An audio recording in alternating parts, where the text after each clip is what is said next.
So hey guys, this is Jaspreet and I am back with this new video. और ये video एक धमाकेदार video होने जा रही है, क्योंकि मेरा इस वीडियो को बनाने का मोटिव ये है कि जो भी स्टूडेंट्स को डीएसए के अंदर प्रॉब्लम आनी है वो प्रॉब्लम अब नहीं आने वाली है। क्योंकि हमारे साथ में इस वीडियो के अंदर दो बॉस हैं, हमारे सीनियर हैं, और वो लोग अब हमें बता रहे होंगे कि डीएसए एग्जैक्टली में है क्या। पूरी स्टार्टिंग से लेकर के एंड तक मैंने कुछ क्वेश्चंस तैयार करे हैं जो कि सभी स्टूडेंट्स के दिमाग में होते हैं, और आई होप कि इस वीडियो के अंदर आपको सभी क्वेश्चंस के आंसर इस तरीके से मिलेंगे कि आपको इसके बाद में कोई और वीडियो देखनी नहीं पड़ेगी और आपको एक क्लियर अंडरस्टैंडिंग मिल जाएगी। ओके, सो इस वीडियो को शुरुआत करते हैं। उससे पहले I want to request you all, please like the video, subscribe to the channel and hit the bell icon so that you will never miss any update from my this channel. Okay, so hello boss. और hello.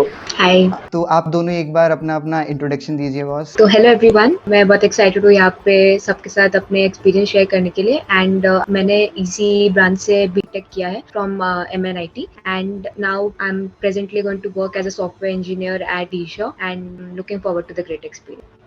Hello everyone, I am Ravi and I am also from EC, MNIT Jaipur, and I will be working with Google in future. So, okay boss. So इसी के साथ में मेरा पहला question बिल्कुल basic होने वाला है कि जो स्टूडेंट्स जो बिगिनर्स है, बिल्कुल उनको डीएसए का बिल्कुल भी अंडरस्टैंडिंग नहीं होता है, तो एक्चुअली में वो स्टूडेंट्स के लिए आप क्या बताना चाहेंगे कि डीएसए एग्जैक्टली में है क्या, एक शॉर्ट में थोड़ा हो सके तो। ओके, तो DSA is basically data structures and algorithm. और जब हम लोग कॉम्पिटिटिव नहीं या कोडिंग की भी सिंपल बात शुरू करते हैं, तो हम देखते हैं कि बहुत सारे डेटा स्ट्रक्चर होते हैं, जैसे एरेज हो गए, एकदम बेसिक्स में एरेज हो गए, स्ट्रिंग्स हो गए, और फिर उसके बाद धीरे धीरे जैसे एक्सप्लोर करते हैं नॉलेज, तो स्टैक, क्यूज, ये सब चीज़ों को हम डेटा स्ट्रक्चर्स बोलते हैं। और एल्गोरिथम जैसे अब आपने भी सुने होंगे, बाइनरी सर्च हो गए, सिंपल एल्गोरिथम जो हम सुनते हैं। फिर उसके बाद एडवांस में आते हैं तो ग्राफ में जैसे डायस्ट्रा हो गया और वो सब चीज़ें, तो उन सबको कंबाइन करके बोलते हैं data structures and algorithms. Okay, मतलब कुछ भी कोड लिखना है तो ये दोनों चीज यूज तो करनी पड़ती है, इनके बिना कोडिंग नहीं कर सकते। ओके, तो सो ऐसे ये coding सीखने की जरूरत पड़ती है। इम्पोर्टेंट क्यों होते हैं बॉस। इम्पोर्टेंट होते हैं कि हर जगह यूज आते हैं, हर एक एवरीडे लाइफ में इनके बहुत यूज है, हर एक कंपनी यूज करती है और हर एक इंटरव्यू में पूछे भी जाते हैं, तो ये यूज होता है। ओके, सो एक जो क्वेश्चन अगला आता है, दैट इज दी, मतलब एक सीपी होती है कॉम्पिटिटिव कोडिंग और एक होती है DSA, data structures and algorithm. तो इनके अंदर डिफरेंस क्या होता है, आप बताएं कि सीपी एंड डीएसए प्रिपरेशन, इसके अंदर क्या डिफरेंस होता है।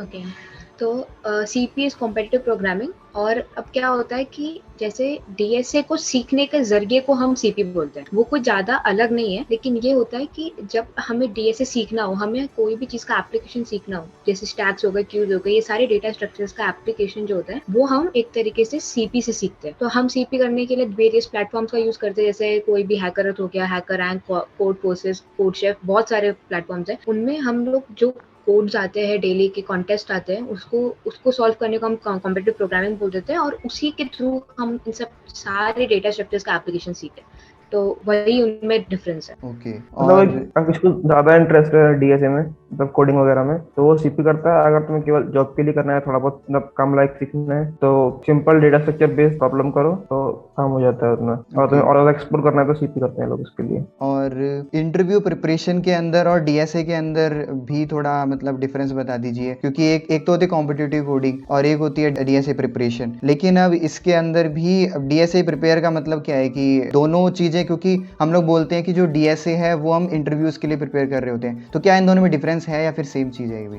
डीएसए इंटरव्यू के लिए यूज होता है हम्म। और सीपी में भी यूज होता है, लेकिन सीपी में सेम क्वेश्चन काफी लॉजिक से कर सकते हैं, वो एम्बिगियस टाइप के क्वेश्चन होते हैं। लेकिन डीएसए में स्पेसिफिक क्वेश्चन होते हैं कि वो उस डेटा से सॉल्व होंगे या उस एल्गोरिथम से सॉल्व होंगे, और कंपनी वैसे क्वेश्चन ही पूछती है, तो इंटरव्यूज के लिए वही मतलब पढ़ते हैं लोग, और वही पढ़ना चाहिए। ओके, सो अगला क्वेश्चन जो आता है बहुत इंटरेस्टिंग क्वेश्चन है, वो ये है कि जो स्टूडेंट्स इंटरव्यू के लिए प्रिपेयर करते हैं उनके दिमाग में क्वेश्चन आता है कि हम क्या सीपी के बिना क्या इंटरव्यूज को क्रैक कर सकते हैं क्या। जैसे कि मैंने पहले कहा कि जैसे CP इज बेसिकली एक तरीका है कि हम हमारा DSA स्ट्रॉन्ग करें, तो ऐसे जरूरी नहीं कि जिसने CP नहीं किया है वो कभी इंटरव्यू क्रैक ही नहीं कर सकता, क्योंकि नॉलेज हमें सिर्फ DSA का चाहिए, CP सिर्फ एक प्रैक्टिस मोड है। तो हम जरूर क्रैक कर सकते हैं, लेकिन उसके लिए हमें काफी मेहनत लगेगी और एप्लीकेशन को समझने के लिए टाइम लगेगा। जैसे हम कोई भी चीज का एप्लीकेशन समझेंगे तो हमें वैसे टाइम लग सकता है, है। लेकिन स्पेसिफिक साइट्स है, जैसे अगर कोई लेट स्टार्ट करता है या किसी के पास सीपी जितना टाइम नहीं है, तो वो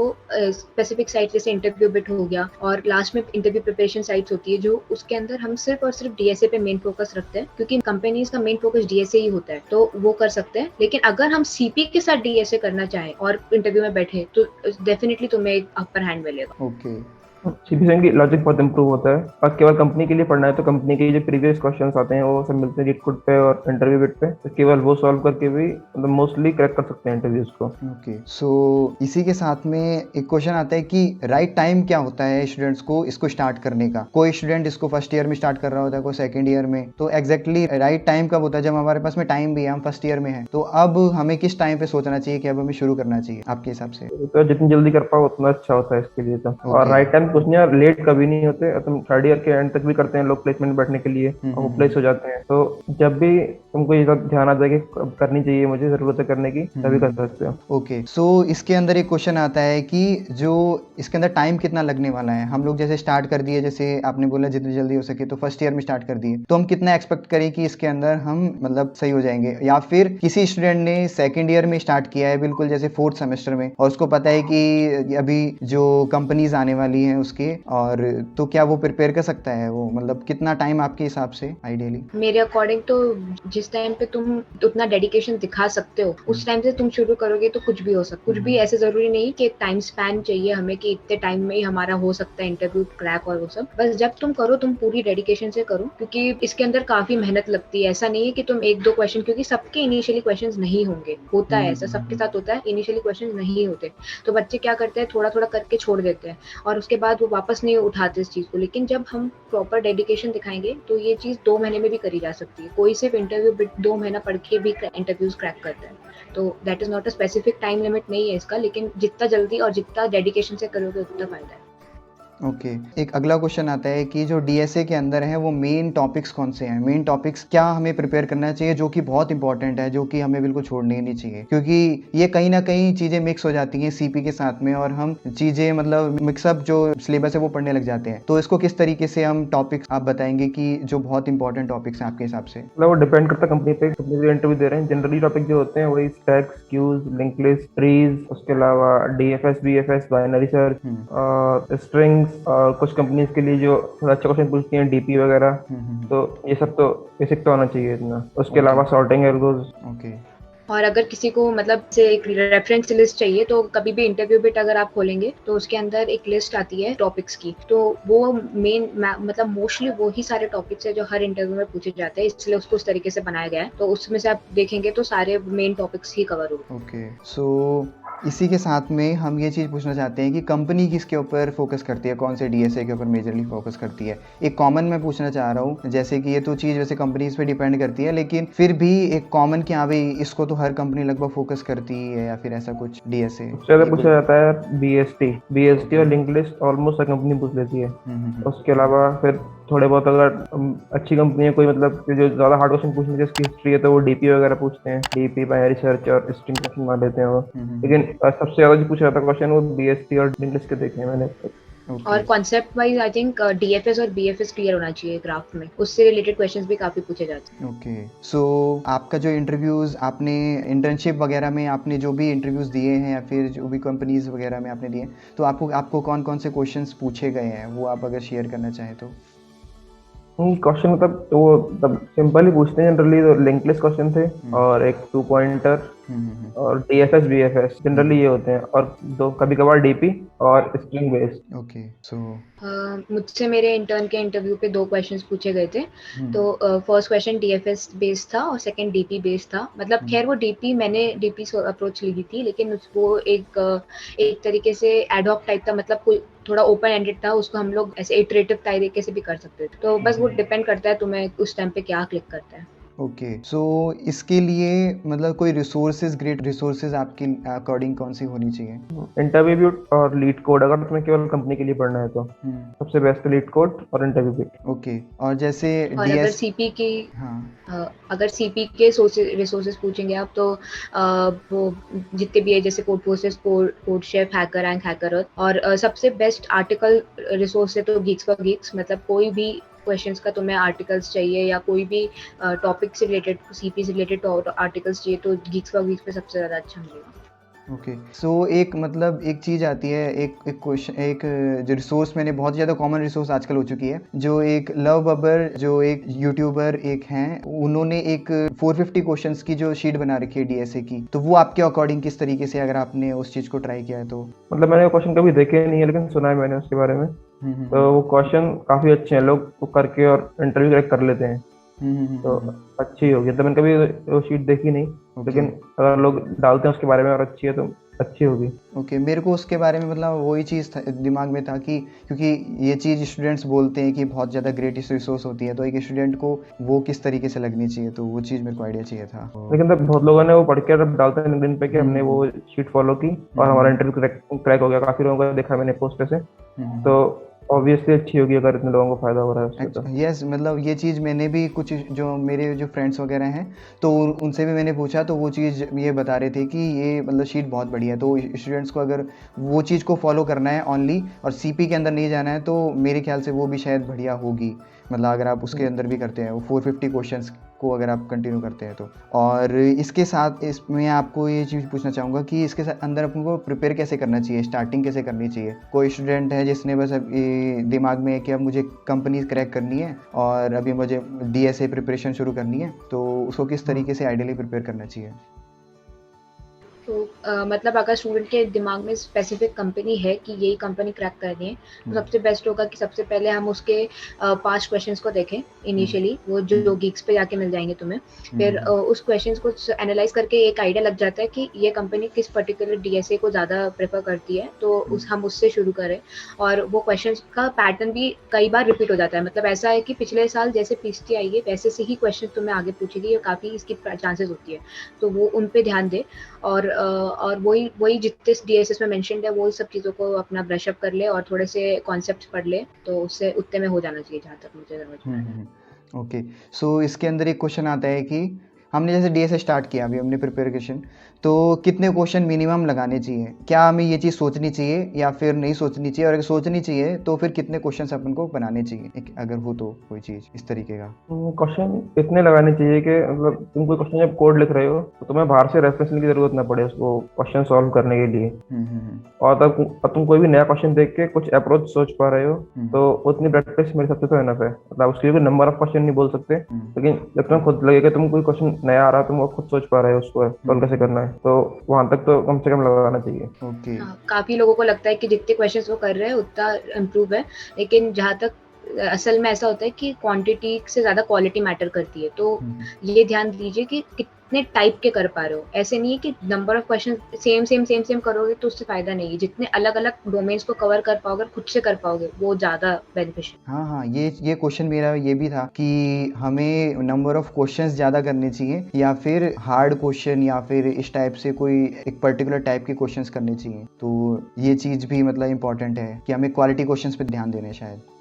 मतलब क्वालिटी एक पे लेवल ध्यान के देना बाद, हाँ एक लेवल के बाद हार्ड क्वेश्चन मतलब काम नहीं आते, तो कंपनी से हार्ड नहीं पूछती है, तुम्हें केवल कंपनी के लिए करने हैं। तो और तुम्हें खुद के लिए सीखना है तो तुम्हें जो हार्ड करने में करते रहो, कोई दिक्कत नहीं है। लेकिन ऐसे कोड फोर्सेज लेवल सी तक तुम कर पा रहे हो तो कंपनी शायद ही, उससे कुछ ही कंपनी होती है जो हार्ड पूछती हैं, तो तुम उतना कर पा रहे हो तो तुम्हारा मैक्सिमम कंपनी में हो जाएगा। ओके, सो ये तो क्वेश्चंस थे कि हमें मतलब जैसे ओवरऑल किस तरीके से करना है, कितना करना है। लेकिन अगर मैं बोलूँ कि कुछ पर्टिकुलर टॉपिक्स जैसे स्टैक है, क्यूज है, तो इसके ऊपर मुझे किस तरीके से, जैसे मेरे को स्टैक को मतलब वो करना है मास्टर, तो मैं उसको किस तरीके से कितने क्वेश्चंस कर रहा हूँ, या फिर क्या आपके हिसाब से क्या वे होना चाहिए मेरा?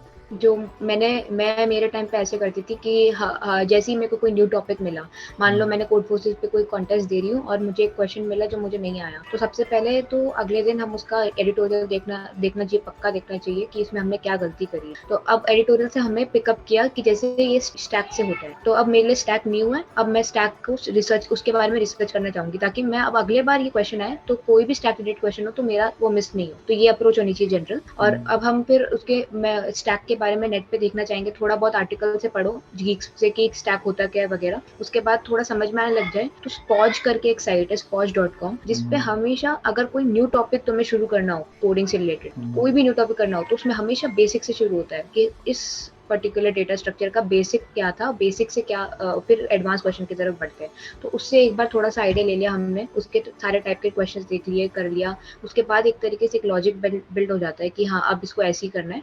तो उसके बाद हम उस टॉपिक को और डीप कर सकते हैं दूसरे दूसरे प्लेटफॉर्म्स पे। ओके। सो इसके अंदर एक चीज़ है कि ये डाटा स्ट्रक्चर्स एंड एल्गोरिथम, मतलब दो चीज़ें हैं, एक तो डाटा स्ट्रक्चर्स है और एक एल्गोरिथम्स है। तो ये कौन कौन सी इसके अंदर इंपॉर्टेंट होंगी, जो कि कौन सी एल्गोरिथम इंपॉर्टेंट होंगे, कौन से डाटा स्ट्रक्चर्स होंगे मोस्ट इंपॉर्टेंट फॉर इंटरव्यूज़? हमने एक कॉमन पूछा था पहले, लेकिन अब एल्गोरिथम्स वैसे मतलब बेसिकली मैं उसके ऊपर ज़्यादा फोकस करना चाहता हूँ। तो कौन सी एल्गोरिथम बहुत ज़्यादा इंपॉर्टेंट होंगी जो स्टूडेंट्स को करनी चाहिए और किस तरीके से करनी तो चाहिए? सबसे पहले मतलब अगर वो जो फॉलो करोगे इंटरव्यू बिट वाला, तो उसमें दे रखा है। तो उसमें सबसे पहले आती है बाइनरी सर्च और 2 पॉइंटर्स, उसके अलावा लास्ट में जाके डीपी वगैरह आते हैं उसमें, और सॉर्टिंग। तो ये 4-5 तो पक्का होनी चाहिए। उसके अलावा डीएफएस और बीएफएस, इतना आता है तो कंपनी ऑलमोस्ट इतना ही पूछती है। सॉर्टिंग एल्गोरिथम्स में जनरली जो इनिशियल की हमें सिखाते हैं हर कोर्स में, जैसे इंसर्शन सॉर्ट हो गया और बबल सॉर्ट, ये सब, इन सब के बारे में हमें एक आइडिया तो होना ही चाहिए। कंपनी ऐसा क्वेश्चन नहीं पूछेगी इसके ऊपर, लेकिन इंटरव्यू राउंड में जब फेस टू फेस इंटरव्यू होता है तो कभी भी पूछ सकती है कि ये सॉर्टिंग में क्या डिफरेंस थे, इनके टाइम कॉम्प्लेक्सिटीज में क्या डिफरेंसेस है, तो उसके बारे में तो हमें पता होना ही चाहिए। ओके। सो इनको पढ़ना कैसे है, एल्गोरिथम्स को प्रैक्टिस कैसे करना है पर्टिकुलरली? जैसे अगर कंपनी के प्रीवियस क्वेश्चन देखोगे ना, तो अगर केवल प्रीवियस क्वेश्चन कर रहे हो और केवल वही कर रहे हो, तो उसमें सॉल्व हो ही जाएंगे अपने। जो कंपनी पूछती है वो क्वेश्चन में जो एल्गो यूज हो रही है, तो वो सॉल्व कर ही लोगे। या फिर इंटरव्यू ने स्ट्रक्चर बना रखा है अपना पूरा, तो सारे डीएस और एल्गो के हैं, तो हम लोगों ने तो वो फॉलो किया था, तो उससे सब कुछ क्लियर हो जाता है कि अगर क्या क्या करना है। क्योंकि मैंने ये चीज और का कोड फोर्सेस में भी रिच टैग, मतलब टैग्स आते हैं, कोई भी प्रॉब्लम के जस्ट साइड में टैग्स होते हैं, और उस टैग से हमें क्लियर हो जाता है कि ये एल्गोरिथम इसमें लग रही है। तो अगर हमें डीएफएस के बारे में और सीखना है तो हम जाके सीधा सर्च पे डीएफएस लिखें, तो हमें उस टैग के सारे प्रॉब्लम्स मिल जाएंगे। तो अलग अलग प्रकार के जितने उसमें प्रॉब्लम बनते हैं वो दिखने मिलेंगे, तो उससे प्रैक्टिस। ओके। क्योंकि मेरे को ये चीज़ इसलिए मैं पूछ रहा था क्योंकि एक स्टूडेंट से मैंने पूछा था जो इस एल्गोरिथम की जैसे प्रैक्टिस कर रहे थे ना, तो एक चीज़ आई कि हर एल्गोरिथम के ऊपर 300 से ज़्यादा क्वेश्चंस हैं। डेट्स वाई मतलब इसको किस तरीके से स्टार्ट करना चाहिए, कि वो क्वेश्चंस किस तरीके से हमें अप्रोच करना चाहिए एल्गोरिथम को मास्टर करने के लिए? सारे क्वेश्चन करना जरूरी नहीं है, मतलब तुम पहले इजी लेवल वाले करो। अब तुम सारे आउट ऑफ 10 अगर 9 कर पा रहे हो, 9 या 10 कर पा रहे हो इजी वाले, फिर एक लेवल ऊपर यानी कि मीडियम करने लगो, फिर मीडियम होने लगे उसके बाद हार्ड करने लगो। मतलब कि तुमको 300 पूरे नहीं करने, अब तुम मोस्टली क्वेश्चन कर पा रहे हो उसके, तो you can level up. Okay. एक जब बहुत तुम्हें लग जाए कि तुम्हारा लॉजिक डेवलप हो गया है, तो तुम उस टॉपिक को मतलब खुद से सोच पा रहे हो उसके बारे में, तो उतना इनफ होगा।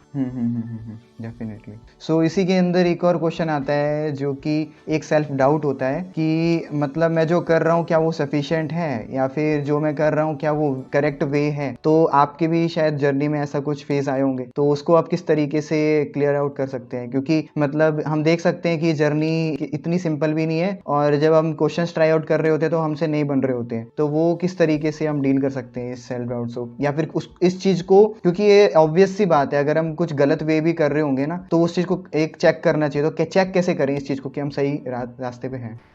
सबसे बेस्ट तरीका तो मेरे हिसाब से होगा कि जितने ज़्यादा कॉन्टेस्ट हो सके उतने दो। जितने कोडिंग साइट्स पे कॉन्टेस्ट होते हैं उसको देने से तुम्हारी स्पीड बढ़ेगी, और तुम्हें एक तरीके से पता चल जाएगा कि किस टाइप के कितने लेवल के क्वेश्चन तुमसे हो रहे हैं।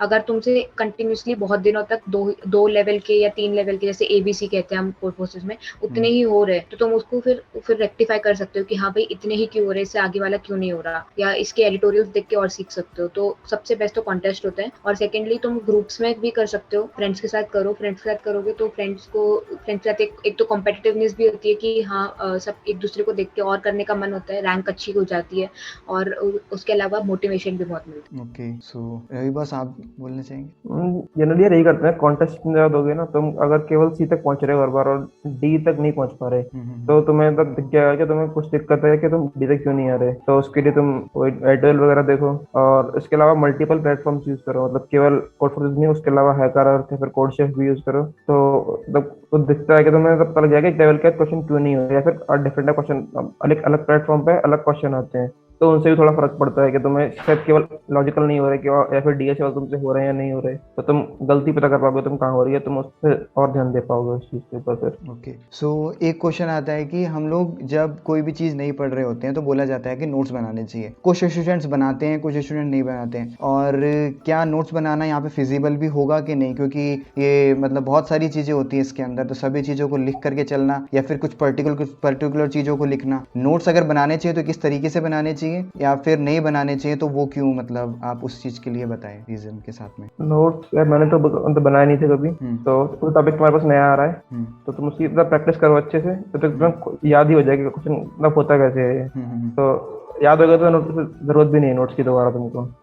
इंजीनियर्स को तो वैसे भी आदत नहीं है नोट्स बनाने की, तो इसमें तो इतनी चीजें हैं, इसमें नोट्स बनाने का कोई फायदा नहीं है। पर डिपेंड करता है इंसान पे भी कि जैसे किसके लिए क्या वर्क करता है। बट एक चीज है कि नोट्स बना के तुम ऐसे नहीं सोच सकते कि तुमने नोट्स में जो लिख दिया वही आएगा, क्योंकि ये एंडलेस है। तुम जितना लिखोगे उससे कुछ नया ही आएगा। तो बस तुम्हें कोई चीज ऐसे है कि कोई कॉन्सेप्ट है कि हाँ भाई ये याद रखना है, तो उसको लिख सकते हो। उसके अलावा नोट्स बनाने से कोई फायदा नहीं है, जहाँ तक हमें समझ में आया था। ओके, सो वही एक मतलब इसी के साथ में रिलेटेड क्वेश्चन था कि मतलब नोट्स बनाना कहीं वेस्टेज ऑफ टाइम हम कह सकते हैं, मतलब। हाँ, अगर मतलब तुम गीक्स फॉर गिक्स देख के अगर उसमें आर्टिकल लिख रहे हो, कोड लिख रहे हो उस टॉपिक के ऊपर, तो वो तो वेस्टेज ऑफ टाइम ही है एक तरीके से, ओके, क्योंकि तुम्हें कोड दोबारा मिल सही जाएगा। बात है। तुम बुक से ढूंढोगे उसको अपनी से, तुम गूगल कर लो, तो चीज तो वही लिखी होगी, तो मतलब उसको लिख के तो कोई फायदा है नहीं फिर। और सिंटैक्स वगैरह भी लिखने का कोई फायदा नहीं है। वो सब चीजें एट दैट मोमेंट कभी भी तुम्हें नेट पे मिल सकती है। बस मेन कुछ लिखना हो तो लिख सकते हो, बाकी उसके अलावा ये सब चीजें लिखने का कोई फायदा नहीं। ओके, सो इसी के साथ में ही क्या हमें बुक्स का यूज़ करना चाहिए या फिर डायरेक्टली वेबसाइट्स पे पढ़ना चाहिए, या फिर बुक से पढ़ना चाहिए तो कौन सी मतलब बुक से पढ़ना चाहिए, या फिर नहीं पढ़ना चाहिए तो मतलब क्यों वो नहीं तो पढ़ना चाहिए। प्रेफरेंस है अपनी अपनी, बुक यूज करनी है वेबसाइट से, जो सब कुछ बुक में अवेलेबल है वो सब मिलता है वेबसाइट पे, तो वहाँ तुम्हें जो अच्छा लगे पढ़ने के लिए फिजिबल हो वहाँ से कर सकते हैं। ओके, हमने तो मतलब मैंने और रवि हम दोनों तो हमेशा ही वेबसाइट से मतलब किया था। कभी बुक से ऐसे प्रेफर नहीं किया है एज सच, लेकिन होता है काफी लोगों को बुक्स ज्यादा अच्छी लगती है, तो बुक से भी करा जा सकता है। लेकिन सब चीजें वैसे डायनामिकली अवेलेबल है वेबसाइट पे, तो वो दिक्कत। ओके, सो अब एक चीज़ आती है कि बॉस कौन सी लैंग्वेज होगी जो कि बिल्कुल मतलब जो एक बिगिनर को स्टार्ट करना चाहिए ताकि ये जर्नी बहुत बढ़िया रहे, और क्यों, रीज़न के साथ में। अगर किसी को सीखनी है कोई नई लैंग्वेज, तो उससे सीखने में आसान होती है पाइथन, लेकिन वो नहीं करनी चाहिए। करनी चाहिए सी प्लस प्लस से जावा, क्योंकि जो कंपनी आती है कैंपस में वो कुछ कंपनी पाइथन अलाउ नहीं करती, लेकिन जावा और प्लस प्लस सब अलाउ करती हैं, तो उनमें से कोई एक करें तो अच्छा रहेगा।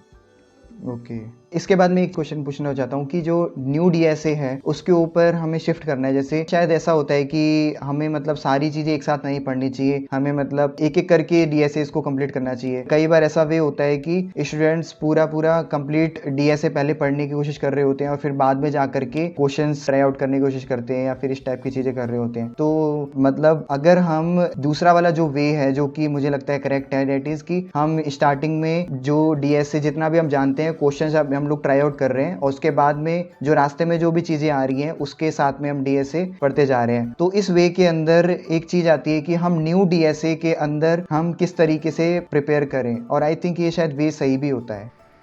हाँ, हमने भी यही किया था, क्योंकि सिर्फ पढ़ के रहना, थियोरी नॉलेज से कुछ नहीं होता। एप्लीकेशन सीखना बहुत जरूरी है। हम थियोरी करते गए और उसके बाद पता चलता है हमें अप्लाई करना ही नहीं आता। तो जैसे ही तुम कुछ पढ़ रहे हो नया, उसको अप्लाई करना सीखो, तो ही तुम्हें वो याद रहेगा और उसको आगे भी यूज कर पाओगे। तो वो करते रहो, और फिर बीच बीच में आर्टिकल में तुम्हें और भी नई चीजें मिलती जाएगी, जिससे लिंक उससे उस एक नई चीज सीखोगे, उससे 10 चीजें और पता चलेगी। उस 10 चीजों के अंदर आप तुम 2-3 चीजें भी और सीखते हो तो बहुत अच्छी बात है, और उसके आगे आगे आगे ऐसे करते करते अपना नॉलेज बढ़ाना चाहिए।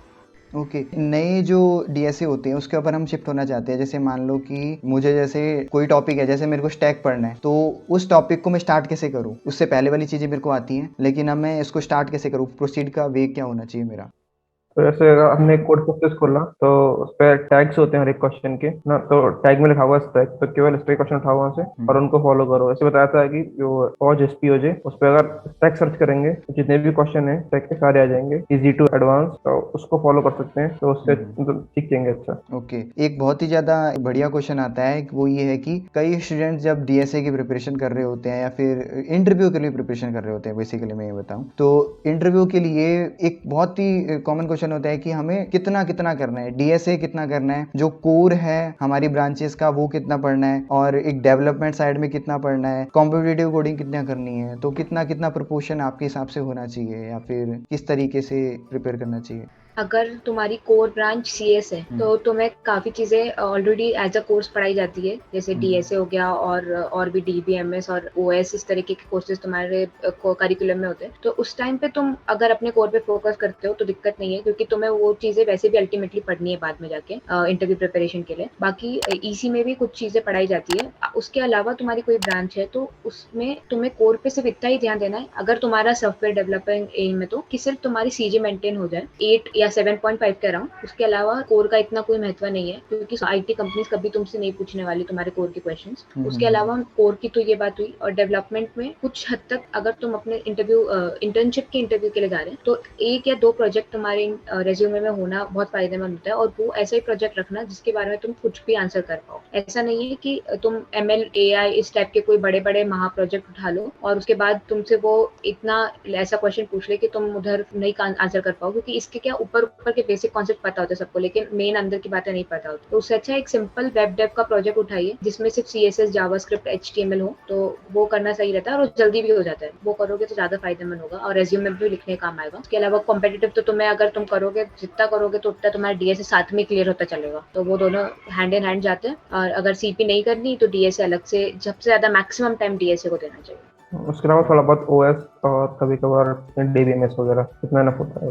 ओके, सो एक क्वेश्चन आता है कि हमें क्वेश्चंस को सॉल्व कैसे करना चाहिए? क्या मतलब स्टार्टिंग में जैसे मैंने जब ट्राई किया था तो मेरे से क्वेश्चन बन नहीं रहे थे, तो ये क्वेश्चन हर एक स्टूडेंट के दिमाग में आता है कि वो किस तरीके से हमें अप्रोच करना चाहिए। क्या हमें वीडियो लेक्चर्स भी कई क्वेश्चंस के आंसर पड़े होते हैं, कई के डायरेक्ट एडिटोरियल्स भी होते हैं, तो क्या हमें वो डायरेक्टली देख लेने चाहिए जब हमसे नहीं हो रही, या फिर हमें उसके ऊपर लगे रहना चाहिए? और लगे रहना चाहिए तो कितनी देर तक लगे रहना चाहिए? अगर तुमने पहली बार क्वेश्चन देखा है तो मेरे अकॉर्डिंग, अगर तुम्हें नहीं आ रहा है, अगर तुम्हें कॉन्सेप्ट ही नहीं पता तो तुम नहीं कर सकते। तो कॉन्सेप्ट नहीं पता है तो एडिटोरियल देखना ठीक रहेगा। लेकिन अगर कॉन्सेप्ट तुम्हें पता है, पहचाना हुआ है कि हाँ स्टैक मुझे पता होता क्या है और उसमें स्टैक लगेगा, तो जहां तक मेरे को लग रहा है आधा 1 घंटा तो कम से कम इस पर दिमाग लगाना ही चाहिए, ताकि तुम्हें अपनी गलतियां भी पता चलेगी और लॉजिक भी बिल्ड होगा। तुम अलग अलग अप्रोचेस सोचोगे, उससे तुम्हें ही फायदा होगा, क्योंकि फाइनल डे तुम्हें खुद से ही अप्रोच सोचनी है। तो वो अप्रोचेस को सोचिए थोड़ी देर, और फिर उसके बाद नहीं आता है तो कोई दिक्कत नहीं है। हर बार एडिटोरियल रहते हैं अवेलेबल, या वीडियो जो तुम कह रहे हो वो होते हैं, तो उसमें जाके हम देख सकते हैं और सीखने की कोशिश करो। कि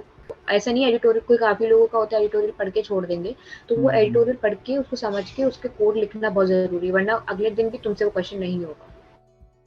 दैट्स ग्रेट।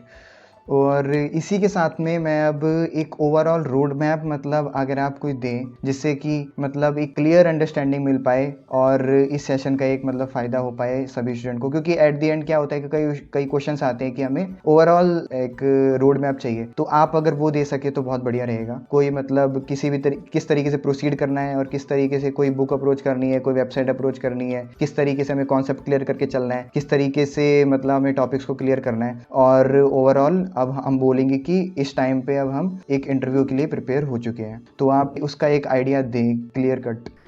पहले तो अगर स्टार्ट कर रहे हो तो मेरे हिसाब से हैकररैंक सबसे बेस्ट प्लेटफॉर्म होता है इनिशियली स्टार्ट करने के लिए। हैकररैंक पे तुम इजी क्वेश्चंस उठाओ, इजी क्वेश्चन से सीपी थोड़ा सा समझ में आएगा कि होता क्या है। वो कर लिया एक बार तुमने, उसके बाद तुम थोड़े से हार्ड मतलब प्लेटफॉर्म जैसे कोड फोर्सेस हो गए और कोडशेफ वगैरह, इन सब के लॉन्ग चैलेंजेस में और इनके कॉन्टेस्ट में पार्टिसिपेट करो। उससे तुम्हें अपनी स्पीड का और अपनी एक्यूरेसी का आइडिया लगेगा। ये सब करने के बाद अब तुम मान लो तुम्हारे पास 2 महीना बचा है इंटरव्यू के लिए।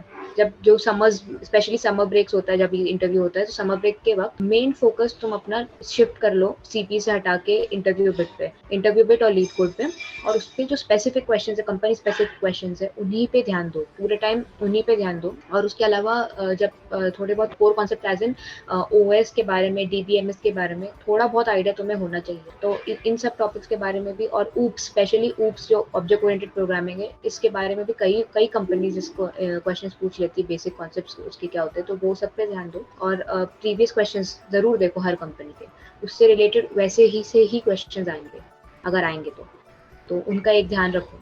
ओके, सो आई होप कि इससे कि मतलब स्टूडेंट्स को बहुत बढ़िया इंसाइट्स मिलेंगी। और इसी के साथ में एक क्वेश्चन आता है कि जो फ्रेशर्स हैं, एक फ्रेशर को आप क्या सजेशन देना चाहते हैं जो कि मतलब ध्यान में रखनी चाहिए एक फ्रेशर को, जिसको अभी इस चीज़ के अंदर इन्वॉल्व होना है, और ये मोस्टली फ्रेशर्स ही इस वीडियो को देख रहे होंगे, तो आप एक बार वो चीज़ आइडिया बताएं। तो अगर तुम्हारे पास टाइम है, तुम सेकंड या फर्स्ट ईयर में हो, तो पहले सीपी करो, उससे लॉजिक बहुत अच्छा बिल्ड होता है। तो मतलब लेट्स से थर्ड सेम के एंड तक या फिर फोर्थ सेम तक सीपी करो, और समर ब्रेक में इंटरव्यू से पहले जस्ट उसके बाद डीएसए पे केवल कंपनी वाले जो क्वेश्चन है उन पर स्विच करो, तो वो बेस्ट रहेगा मेरे अकॉर्डिंग। ओके। और अभी तो जैसे लॉकडाउन भी चल रहा है, तो मेरे अकॉर्डिंग तो अभी जितना टाइम मिल रहा है अभी जूनियर्स, हमारे जूनियर्स को, उतना टाइम आई थिंक ऐसे नॉर्मल डेज में नहीं मिलता। कॉलेज आवर्स में तुम्हें प्रैक्टिकल्स भी अटेंड करने होते हैं और काफ़ी चीज़ें और होती है करने के लिए, लेकिन अभी जितना टाइम मिल रहा है उसको यूटिलाइज करना बेस्ट रहेगा, क्योंकि अभी तुम्हारे पास पूरा पूरा दिन है और तुम इसमें प्रॉपर टाइम दे सकते हो। तो कोई भी टॉपिक को अगर तुम्हें नहीं समझ आ रहा तो कम से कम 1-2 हफ्ता भी दे सकते हो, उतना दे के हर एक टॉपिक क्लियर करते चलो, और अभी टाइम है तो यूटिलाइज करो, और कभी प्रोक्रेस्टिनेट मत करो कि आगे करेंगे बाद में करेंगे, और जितनी जल्दी शुरू करोगे उतना सही, तुम्हारे लिए फायदा होगा। Great great. Okay, so at the end अब हम बिल्कुल एंड पे पहुंच चुके हैं, तो मैं आपसे ये चीज़ पूछना चाहता हूँ, कोई एनी एक्स्ट्रा टिप कोई आप स्टूडेंट्स को देना चाहें, जो कि आप जो भी इस पूरी जर्नी या फिर पूरी वीडियो के दौरान में अगर कोई चीज़ निकल के आई हो या फिर आपके दिमाग में कोई भी चीज़ हो, कोई एक्स्ट्रा टिप स्टूडेंट को देना चाहें तो? अब लोग क्या करते हैं, सब कुछ सीखने का ट्राई करते हैं, मतलब कि पाइथन भी, वेब डेवलपमेंट भी, और सी प्लस प्लस, जावा, तब वो कहते हैं सारी लैंग्वेज सीख लूंगा तो सही रहेगा, लेकिन ऐसा नहीं करना चाहिए कि एक लैंग्वेज सीख लो और वो एनफ होती है हर एक चीज़ के लिए। तो बार बार लोगों का मन बदलता है कि अभी जावा करता हूँ या फिर पाइथन करता हूँ, फिर प्लस प्लस सीख लेता हूँ, तो वो नहीं करना चाहिए, जो करते हुए देखा मैंने लोगों को जनरली। ओके। मेरे अकॉर्डिंग तो मतलब मोटिवेशन नहीं छोड़ना चाहिए, क्योंकि होता है क्वेश्चंस नहीं होंगे, बहुत लोग हमसे भी नहीं होते थे इनिशियली, और हम भी बहुत ज्यादा डर जाते थे कि क्या होगा, अब कैसे होगा, लेकिन मोटिवेशन बिल्कुल नहीं छोड़ना चाहिए। ये है ही ऐसा कि कुछ टाइम तक रिजल्ट्स नहीं आते तुम्हारे, लेकिन उसके बाद जब आने लगते हैं तो बहुत मजा आता है, कॉम्पिटिटिव में भी और डीएसए सब में। तो अगर तुम्हारा आईटी मेन एम है तो मोटिवेशन बनाए रखो, अगर नहीं दोस्तों से बात करो, दोस्तों से कंसल्ट करो, उनके साथ मिलके कॉम्पिटिशन्स दो और अपनी रैंकिंग इंप्रूव करो, और happy coding, keep coding. Okay, आप दोनों का बहुत ज़्यादा थैंक यू कि आपने मेरे इस चैनल के ऊपर आए। इसी के साथ में ही मैं इस वीडियो को एंड करना चाहता हूँ। तो आई होप कि जो स्टूडेंट्स ने इस वीडियो को देखा तो आप सभी को इससे बहुत ग्रेट इंसाइट्स मिले होंगे और एक क्लियर कट आइडिया मिला होगा कि डीएसए एग्जैक्टली में है क्या। सो इसी के साथ में वीडियो कैसी लगी प्लीज़ कमेंट सेक्शन पर जा करके कमेंट कीजिएगा। और इसी के साथ में बॉस, अगर आप कोई चीज़ बताना चाहें, आप ये जो सेशन था वो किस तरीके से था, आप वो चीज़ अगर बताना चाहें। सेशन काफी अच्छा था और मजा आया करके, बिल्कुल नया एक्सपीरियंस था हमारे लिए भी। और हमें बहुत अच्छा लगा कि हम हमारी जूनियर्स को मोटिवेट कर पाए या हमारी लाइफ जर्नी शेयर कर पाए उनके साथ। तो ऐसी ही अच्छी वीडियोस बनाते रहो और ताकि सभी को फायदा हो। और मैं व्यूअर्स को कहना चाहूंगी कि लाइक, शेयर और सब्सक्राइब करिए जरूर, ताकि आपको इस चैनल से और अच्छे अच्छे वीडियोस ऐसे ही फ्यूचर में मिलते रहे। Thank you boss. ओके, सो इसी के साथ में आपने जैसे सुना कि प्लीज़ लाइक और सब्सक्राइब जरूर कर दीजिएगा, और ऐसी ही वीडियोस इस चैनल के ऊपर आती रहेंगी। कोई भी बात हो, कोई भी क्वेश्चन हो, किसी भी टाइप की और सजेशन हो, आप प्लीज़ कमेंट सेक्शन पे कमेंट कर दीजिए। सो इसी के साथ में इस वीडियो को एंड करना चाहता हूँ। So wait for my next video, till then stay safe, stay healthy and a big thumbs up from my side. Bye bye guys.